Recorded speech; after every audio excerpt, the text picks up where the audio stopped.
We'll now move to item D1, resolution calling for the repeal of the Stand Your Ground law.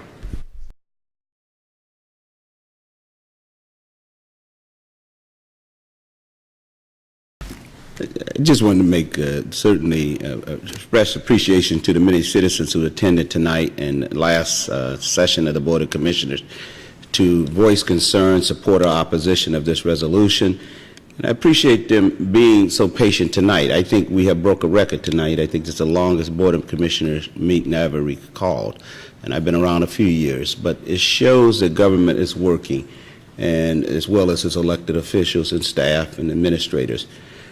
I wanted to just make a few comments. This is not an easy vote for me, despite what people may think. And I have taken a lot of phone calls, and I certainly appreciate every citizen calling me, no matter where you stood on this issue. And all of you was extremely respectful, and I really appreciate that, because a few said, I already know where you stand. And I said, well, would you inform me? And because I didn't know where I stood on the issue in terms of the discussion. I appreciate one thing for sure, the discussion that has taken place for the last few weeks. I think it's healthy for the community. I think it's healthy for us as elected officials.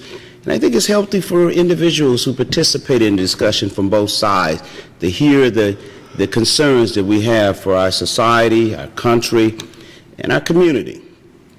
And I've expressed to everyone who called me, I did not politicize this issue. Because we all know what brought this issue to the forefront. And it was a very unfortunate incident that occurred.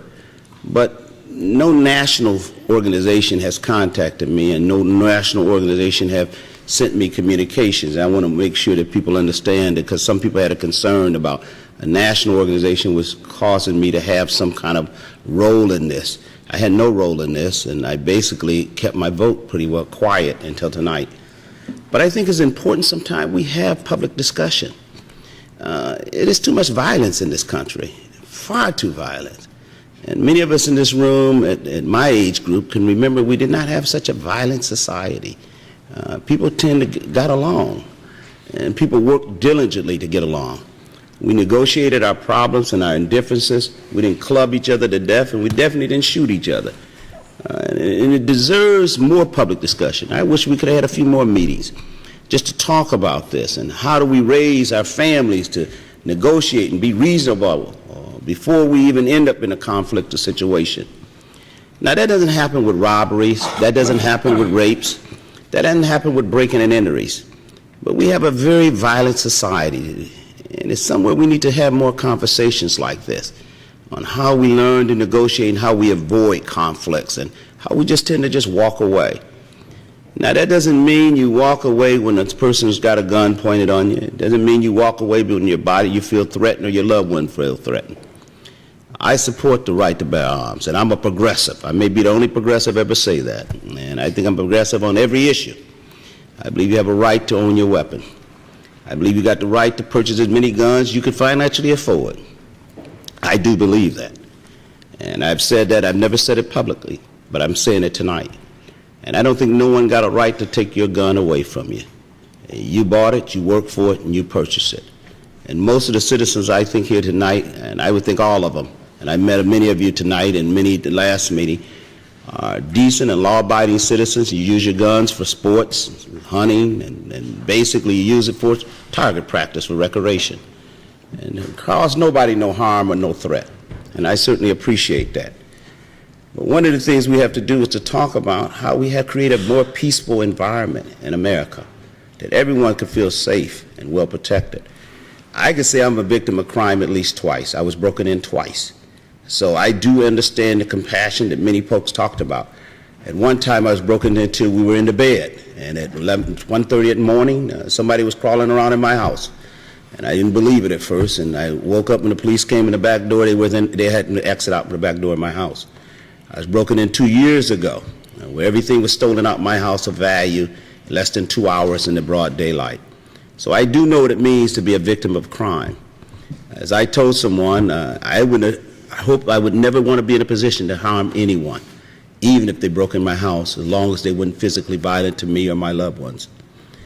But I still think that the right to have a law that says you're in my space, give me some authority.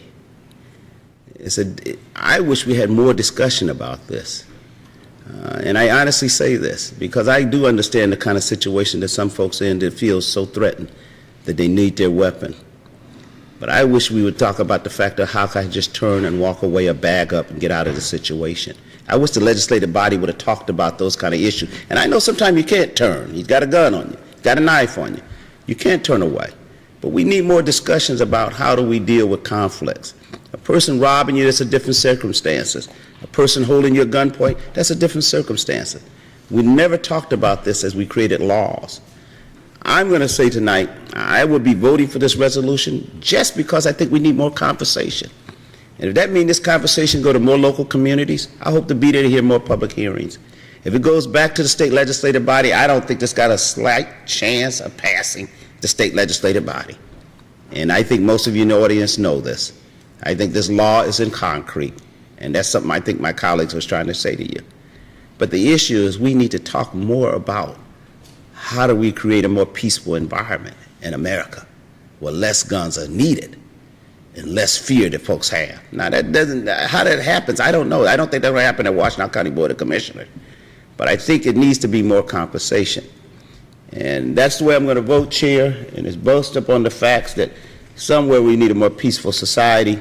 And I know all the criminals and all of the rapists and all the people breaking houses and rob stores are not going to go away. But somewhere in that situation in Florida, I'm sorry to say it, guys, somebody lost a son. And I think that situation could have been avoided. I'm not going to retry that trial here today. But I would have hoped that I would have got that little kid in my house, and he was 23 years old. I want everybody to know I caught him 3 days later breaking in 2 other people's houses. Brenda Stumbo responded. They got the Washington County Sheriff there in time. And I talked to the young man and held him there until the police came.